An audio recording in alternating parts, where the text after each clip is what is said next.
नमस्कार साथियों, आज की वीडियो में हम बात करने वाले हैं हथेली के रंगों के ऊपर। कुछ इंट्रोडक्शन देंगे। सबसे पहले किस उंगली को क्या कहते हैं, कौन से पर्वत कहाँ होते हैं, और मेन हम इसमें सीखने वाले हैं हथेली के रंगों के बारे में। सबसे पहले चलो थोड़ा सा इंट्रोडक्शन हो जाए हथेली का। अब यहाँ पर सबसे पहले पहली उंगली, इसको हम बोलते हैं तर्जनी की उंगली। इसी को आप गुरु फिंगर के नाम से जानते हैं, इसी को आप इंडेक्स फिंगर के नाम से जानते हैं, इसी को हम जो है तर्जनी की उंगली भी कहते हैं। इसी के नीचे ये जो पर्वत होता है ये होता है गुरु का माउथ। वहीं हमारी अगली उंगली ये होती है शनि की उंगली, ये जो सेकंड फिंगर है ये होती है शनि की उंगली। इसके नीचे का पर्वत जो है वो शनि का पर्वत कहलाता है। शनि की उंगली को आप मध्यमा उंगली भी कहते हैं, इसी को आप मिडिल फिंगर भी कहते हैं। वहीं आती है हमारी तीसरी उंगली, जिसको हम सूर्य की उंगली भी कहते हैं, अपोलो फिंगर भी कहते हैं, ठीक है, रिंग फिंगर भी कहते हैं। और इसी के नीचे का जो क्षेत्र होता है वो होता है सूर्य का क्षेत्र। हमारी चौथी उंगली होती है कनिष्ठा उंगली, यानी कि ये लिटिल फिंगर भी है, बुध की उंगली भी है, कनिष्ठा भी है। नाम एक अलग अलग हो सकते हैं मगर फिंगर वो सेम ही है। इसके नीचे का ये जो पर्वत बनता है ये होता है हमारा बुध का पर्वत। अंगूठा, ये हो गया हमारा अंगूठा। अब अंगूठे के नीचे ये जो क्षेत्र दिखाई दे रहा है आपको, ये होता है शुक्र का क्षेत्र। यहाँ पर होता है मंगल का क्षेत्र, और यहाँ पर भी मंगल का क्षेत्र, और ये बीच में जो है ये मध्य मंगल हो जाता है हमारा। ये पूरा एरिया आपका चंद्र का एरिया कहलाता है। यहाँ पर केतु का, और बीच मध्य में राहु का एरिया कहलाता है। अब हमने बात करी थोड़ा सा कि भाई हथेली में किस उंगली को क्या कहते हैं, पर्वत कहाँ होते हैं। इसी इंट्रोडक्शन में हम थोड़ा सा हथेली की जो रेखाएं होती हैं उनको भी समझ लेते हैं। हम यहाँ मोटी मोटी रेखाओं की बात कर रहे हैं, मेन मेन जो रेखाएं होती हैं। तो हथेली में ये जो गोलाई में जा रही है ये होती है हमारी जीवन रेखा। वहीं पर ये जो मध्य से जा रही है ये होती है मस्तिष्क रेखा, और ये जो होती है ये होती है हमारी हृदय रेखा। अब यहाँ से आपको एक रेखा जाती हुई दिखाई दे रही है, ये होती है भाग्य रेखा। अब भाग्य रेखा के बारे में एक बहुत इंपॉर्टेंट बात कि कोई भी रेखा जो शनि पर्वत पे जाएगी, यानी कि इस पर्वत पे जाएगी, वो भाग्य रेखा है। यानी कि मान लीजिए कि एक रेखा यहां से निकली और शनि पर्वत तक पहुंच गई, तो ये भी भाग्य रेखा है। कोई रेखा चंद्र पर्वत से निकली और वो शनि पर्वत पे पहुंच गई, ये भी भाग्य रेखा है। इसी तरीके से अगर कोई रेखा यहां से निकले और वो शनि पर्वत पे पहुंचे तो वो भी भाग्य रेखा ही कहलाएगी। कुल मिलाकर कोई भी रेखा जो शनि पर्वत तक पहुंच रही है वो हमारी भाग्य रेखा होती है।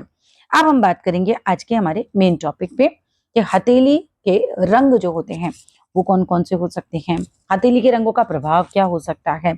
चलिए सबसे पहले बात करते हैं हम रेड कलर की पाम की। मतलब अगर किसी का कलर पाम का रेड आ रहा है तो रेड में भी देखो दो शेड देखने के लिए मिल सकते हैं। एक होता है सामान्य लाल रंग।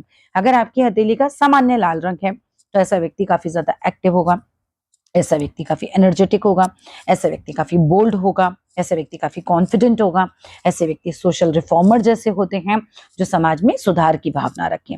लेकिन वही एबनॉर्मल रेड हो जाए, असामान्य तौर पर लाल हो जाए, बहुत ज्यादा लाल दिखाई दे रहा है, तो ऐसे लोगों को ब्लड डिसीज हो सकती है। ऐसे लोगों को यानी कि कोई भी खून की प्रॉब्लम हो सकती है, कोई कमी हो सकती है। मतलब हम कह सकते हैं, कमी भी नहीं बोलेंगे खून की, हम उसे कह सकते हैं ब्लड से रिलेटेड कोई बीमारी उसको हो सकती है। ऐसे लोग हाइपर एक्टिव होते हैं जब हथेली असामान्य तौर पर आपको लाल दिखाई देती है। ऐसे लोगों का एंग्री नेचर होता है, यानी कि उनको गुस्सा बहुत ज्यादा आता है। कई बार देखा गया है ऐसे लोग बहुत वायलेंट हो जाते हैं।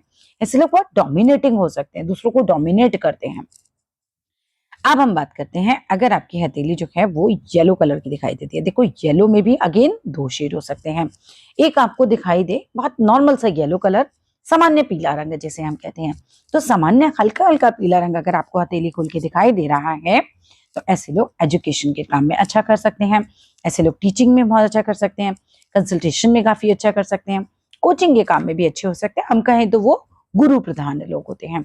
वहीं अगर आपको हथेली का रंग बहुत ज्यादा एबनॉर्मल येलो दिखाई देने लग जाए, यानी कि अति का पीला रंग दिखाई दे, तो ऐसे लोग हो सकता है पीलिया की बीमारी के शिकार हो। ऐसे लोगों को हो सकता है लीवर से संबंधित कोई परेशानी हो। ऐसे लोगों को हो सकता है हम बोले अंधविश्वासी लोग हो सकते हैं। अंधविश्वास वाले होते हैं ना, जादू टोना या इस तरह की बातों में विश्वास रखने वाले, या बहुत ज्यादा दकियानूसी, उस तरह के हो सकते हैं। आत्मविश्वास की बहुत कमी होती है अगर हथेली बहुत ज्यादा पीली हो जाए तो। चलिए अब बात करते हैं हम हमारी हथेली में अगर रंग हो पिंक, तो पिंक में भी हमारा दो शेड आ जाएंगे। अब पिंक में सबसे पहले बात करते हैं नॉर्मल पिंक की। तो ऐसे लोग काफी लविंग होंगे, ऐसे लोग केयरिंग होंगे, रोमांटिक होंगे, फैमिली से काफी अटैच रहेंगे, और ऐसे लोग जो है टूर और ट्रैवल यानी कि घूमना फिरना बहुत पसंद करते हैं। ऐसे लोग कंजूस नहीं होते, बड़े फैशनेबल होते हैं, हम बोले तो लग्जरी लवर होते हैं, ब्यूटी लवर होते हैं, और अक्सर हम देखें तो ऐसे लोग रिच होते हैं। वहीं अगर रंग एबनॉर्मल पिंक हो जाए, यानी कि ज्यादा पिंक हो जाए, हम लाल रंग की बात नहीं कर रहे, लाल रंग अलग दिखाई देता है, गुलाबी में ही बहुत ज्यादा डार्क गुलाबी हो जाए, तो ऐसे लोग फिर क्रेजी फॉर लग्जरी, यानी कि बहुत ज्यादा उनको क्रेज हो जाता है लग्जरी का। कुछ लोग दीवाने होते हैं कि मेरे पास ये वाली गाड़ी होनी ही चाहिए, ऐसा बंगला होना ही चाहिए।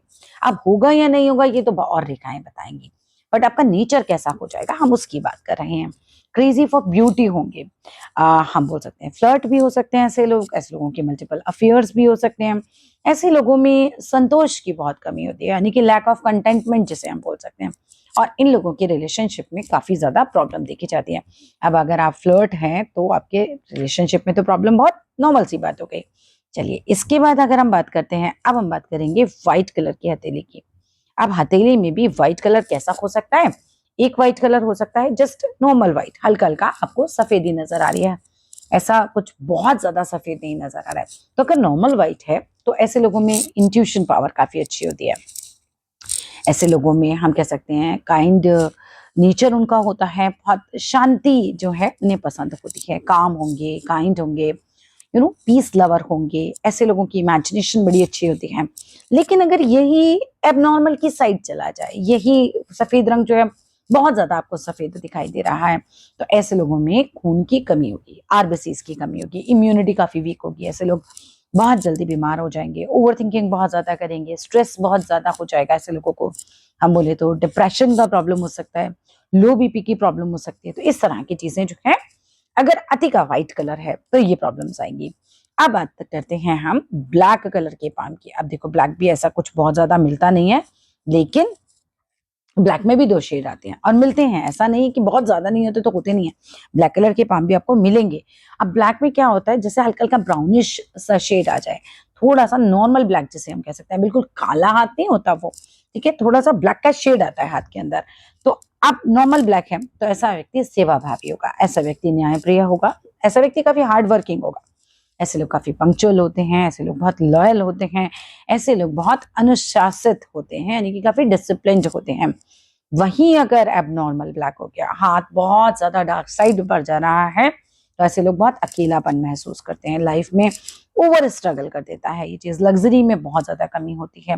ऐसे लोगों का सपोर्ट ही नहीं मिलता, मतलब अपनी फैमिली तक का सपोर्ट इन लोगों को ज्यादा नहीं मिलता। हम बोले तो कड़ी मेहनत के बाद भी इन लोगों के रिजल्ट्स लाइफ में बहुत ज्यादा नहीं आते। अब इसी में हम बात करेंगे लोगों की हथेली पे। एक चीज होती है, एक हथेली है बिल्कुल हार्ड हथेली, एक हथेली है मतलब हार्ड है, रफ है, यानी कि यहाँ की जो स्किन है वो बहुत ज्यादा हार्ड हो, बहुत ज्यादा रफ हो, तो क्या स्थिति बनेगी। और या फिर एक स्थिति आती है जगह बहुत चिकनी है, बहुत स्मूथ है, बहुत सॉफ्ट है, तो क्या स्थिति बनेगी।